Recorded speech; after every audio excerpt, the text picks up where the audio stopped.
नमस्कार, प्रतिभात रेसिपीमध्ये तुमच्या सर्वांचे स्वागत आहे। तर याआधी आपण गाजर हलवा बनवलेला आहे, मूग डाळ हलवा बनवलेला आहे, तसेच दुधी भोपळ्याचे थालीपीठ, दुधी भोपळ्याचे धिरडे तर आपण बनवतच असतो। पण आज आपण बनवलेला आहे झटपट होणारा आणि अजिबात मावा किंवा खोवा न वापरता दुधी भोपळ्याचा चटपटीत असा खायला करायला पण साधा सोपा आणि चवीला जबरदस्त असा। तर पाहू शकता एक मी अख्खा हा दुधी भोपळा घेतलेला आहे मोठ्या साईजचा। तर आज आपल्याला बनवायचा आहे हलवा। तर त्यासाठी आपल्याला काय करावं लागेल, अगोदर दुधी भोपळ्याची साल काढून घ्यायची आहे सोलनच्या साहाय्याने। तर चला अगोदर आपण याची साल काढून घेऊया। तर भोपळ्याची साल काढून झाली की आता आपण हे मागचं आणि पुढचं जे असं थोडंसं टोक ते सुरीच्या साहाय्याने आपण कापून काढूया आणि आता त्याचे 3 असे भाग करून घेऊया, जेणे आपल्याला किसायला सोपं जाईल असं। आता त्यात मी हे 4 असे भाग करते, कारण आपल्या याच्यामध्ये भोपळ्यामध्ये जो असा मधला भाग असतो कापसासारखा तो आपल्याला काढून घ्यायचा आहे, म्हणून मी असे 4 समान भाग करून घेतलेले आहे। आता एक एक करून बघा हा मधला जो असतो ना कापसासारखा, आता हा आपल्याला काढून टाकायचा आहे, कारण आपल्याला भोपळा किसून घ्यायचा आहे हलव्यासाठी आणि याचा वापर अजिबात करायचा नाही आहे, फक्त आपल्याला भोपळ्याचा वापर करायचा आहे। तर चला, तर हे झालेलं आहे आपलं, काढून घेतलं आहे सगळं। आता आपल्याला काय करायचं आहे, भोपळा असा स्वच्छ करून घेतलेला आहे आपण, साल काढून घेतलेला आहे, मधला बापूस जो असतो तो काढून घेतला आहे। आता किसणीच्या साहाय्याने हलव्यासाठी आपल्याला किसून घ्यायचं आहे।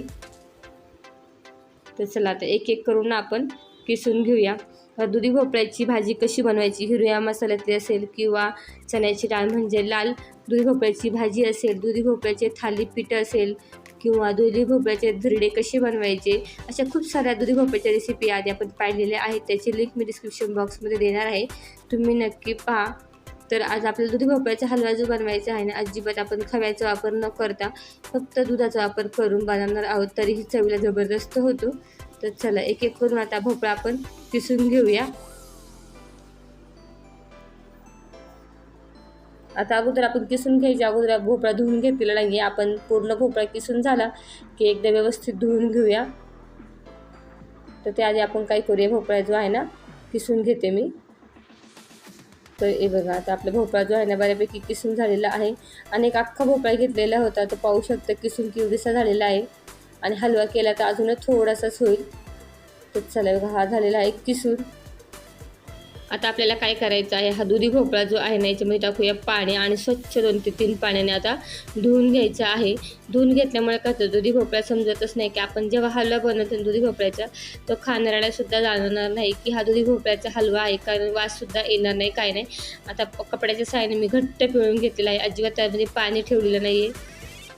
तरी बघा पाहू शकता समोका सुटसुटीत होते, पूर्ण पाणी जे आहे ना काढून टाकायचे। कधी कॉटनचा कपडा घ्यायचा आणि त्याच्यामध्ये पिळून घ्यायचं घट्ट, म्हणजे पाणी अजिबात राहत नाही। आता दुधी भोपळ्याचं हलवा बनवण्यासाठी पाहू शकता मी अर्धी वाटी घेतलेली आहे साखर, 1 वाटी आपण वापरलेले आहे दूध आणि इकडे पाहू शकता तूप घेतलेले आहे, वेलची, सुंठ आणि जायफळ पावडर घेतली। आता ही कशी बनवायची याची लिंक डिस्क्रिप्शन बॉक्समध्ये देणार आहे। मनुके घेतलेले आहे, हे आहे बदाम आणि काजू घेतलेले आहेत थोडेसे। तर चला आता आपण हलवा साहित्य रेडी आहे, दुधी भोपळ्याचा हलवा बनवून घेऊया। तर कढई गरम करायला ठेवली होती, त्याच्यात अगोदर टाकूया आपण तूप। आता तूप आपण सर्व एकदाच टाकणार नाही आहे, अगोदर आपण 3 ते 4 चमचे आपण साधारण तूप टाकूया। आणि आता सगळ्यात अगोदर आपल्याला काय करायचं आहे, काजू आणि बदाम जे आहे ना हलकेसे गरम करून घ्यायचे आहेत, असे लालसर। आणि गरम केल्यानंतर नका होतं तुपात जे आपण भाजून घेतो ना ते छान फुलतात सुद्धा। तरी बघा असे भाजून घ्यायचे आहे, छान कलर पण असा ब्राऊन येतो। तर त्याची भाजून झाले आहे ते मी काढून घेते। आता ह्याच तुपामध्ये आपल्याला काय करायचं आहे, कढई पण गरमच आहे, हा दुधी भोपळा जो आहे किसून घेतलेला तो टाकायचा आहे आणि स्लो गॅसवर आपल्याला हा अगोदर शिजवून घ्यायचा आहे। सर्व साहित्य आता आपल्याला लगेच टाकायचं नाही आहे, अगोदर आपण हा वाफेवरती शिजवून घेणार आहे आणि गॅस स्लोच ठेवायचा, कारण व्यवस्थित शिजला की त्याची चवसुद्धा हलव्याची छान येते। तर चला हा तुपातच आपण शिजवून घेऊया आणि बारीक किसलेला आहे त्यामुळे शिजायला पण जास्त वेळ लागत नाही, अगदी झाकण ठेवून एका वाफेमध्ये शिजतो। तर चला आता झाकण काढून पाहूया। तरी बघा पाहू शकता शिजलेला आहे, कारण कोवळा होता भोपळा त्यामुळे पटकन शिजतो। असं दुधी भोपळा अगोदर शिजवून घ्यायचं थोडंसं, मग काय करायचं आहे, आपण जे दूध घेतलेलं आहे 1 वाटीभर आणि हे 1 वाटीभरचे दूध घेतलेलं आहे ना, ते थंड दूध आहे, म्हणजे गरम करून मी पुन्हा थंड करून घेतलेलं होतं. जर तुम्ही डायरेक्ट गरम दूध टाकलं ना, तर टाकल्यावरती असं हलवा जो आहे तो असं फुटल्यासारखा वाटतो. त्यामुळे दूध वापरताना थंडच घ्यायचे. तर चला आता हे व्यवस्थित आपण दुधामध्ये मिक्स होऊन देणार आहे. भोपळा आणि दूध असं आपल्याला शिजवून घ्यायचं आहे. त्याला 10 ते 15 मिनिट लागतील. आता फास्ट गॅस करूया आणि पटकन याला एक उकळी घेऊया. तरी बघा एक उकळी आलेली आहे. आता आपल्याला फास्ट गॅसवर 4 ते 5 मिनिटं असं हलवून घ्यायचं आहे, जेणेकरून काय होईल, दूध पटकन आटेल आणि दूध आणि भोपळासुद्धा एक जीव होईल.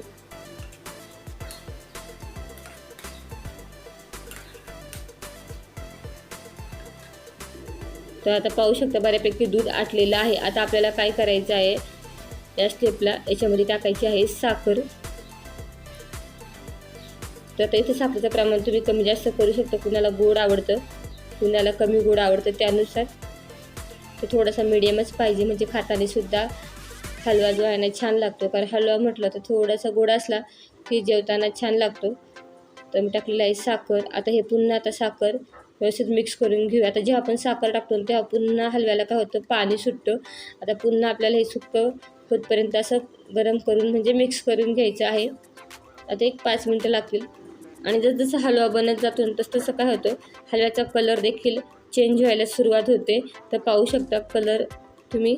आता याच्यामध्ये आपण टाकूया सर्वात शेवटी 1-2 चमचे तूप. आता पुन्हा हे मिक्स करून घेऊया. आता आपण टाकूया साखरसुद्धा व्यवस्थित मिक्स झालेली आहे. मनुके म्हणजे काजू बदाम आपण फ्राय करून घेतले, त्याचे मी काप करून घेतलेले आहे, काजू आणि बदामचे. आता हे करून घेऊया मिक्स. आता आपण इथे सुंठ वेलची आणि जायफळ पावडरचा लगेच उपयोग केलेला नाही आहे, सर्वात शेवटी टाकणार आहे. कारण सर्वात शेवटी जेव्हा कोणताही हलवा असो, सर्वात शेवटी जेव्हा आपण सुंठ वेलची जायफळ पावडर टाकतो तेव्हा त्याचा छान असा वास जो आहे ना हलव्याला बसतो. तर पाहू शकता आपला हलवा तयार झालेला आहे. आणि कलर पाहू शकता पुन्हा आपल्याला जसा आपला दूध भोपळ्याचा कलर आहे अगदी तसाच हलव्याला पुन्हा कलर येतो. तर चला बघा हलवा आपला रेडी आहे. गॅस करूया बंद. आता आपल्याला याच्यामध्ये टाकायची आहे सुंठ वेलची आणि जायफळ पावडर. आता मी कोणताही हलवा करते ना, जेव्हा मूग डाळीचा हलवा करते, गाजर हलवा करतो, सर्वात शेवटी किंवा कोणताही गोड पदार्थ बनवतो ना तेव्हा सर्वात शेवटीच मी सुंठ वेलची जायफळ पावडर टाकत असते. कारण त्याचा छान असा वास जो आहे ना त्या पदार्थामध्ये राहतो. जर आपण अगोदरच टाकलं ना तर तो उकडीत वगैरे किंवा शिजवताना तो वास जो असतो तो निघून जातो. मग शक्यतो ही टीप लक्षात घ्या, कोणताही गोड पदार्थ बनवताना तेव्हा सर्वात सुंठ वेलची आणि जायफळ पावडरचा वापर करत जातं. हे बघा थंड झाला की मस्त मोकळा सुटसुटीत हा दुधी भोपळ्याचा हलवा होतो. आता दुधी भोपळ्याची जर भाजी बनवली ना तर कोणीच खाणार नाही, पण जर असा दुधी भोपळ्याचा हलवा जर बनवला तर अगदी तुम्ही चाटून पुसून खाली, इतका छान लागतो आणि वाटणार पण नाही की दुधी भोपळ्याचा हा हलवा आहे. तर ही रेसिपी कशी वाटली कमेंट करून नक्की सांगा. आणि रेसिपी आवडते लाईक करा, शेअर करा, सबस्क्राईब करायला विसरू नका. धन्यवाद.